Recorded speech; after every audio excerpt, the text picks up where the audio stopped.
నమస్తే.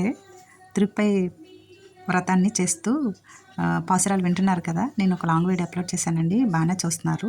అలాగే అందులో మొదటి పాసురం అర్థాన్ని నేను తెలుసుకొని మీకు తెలియజేశానండి.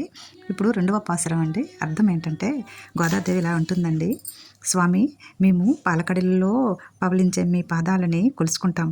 పాలు నెయ్యి తినం, భోగాలు సుఖాలు మాకు వద్దు, తినకూడని పదార్థాలు తినము. మేము ఇప్పుడు స్నానమాచరించి కాటుక పెట్టుకోం, పూలు పెట్టుకోం.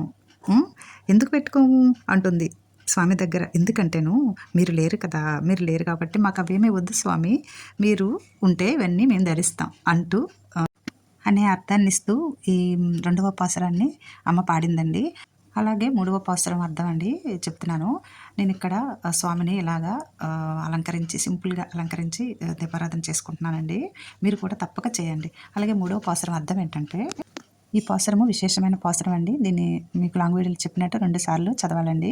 ఇందు అర్థము ఆండాళ్ళ తల్లి అంటే సమృద్ధిని కోరుకుంటుందండి.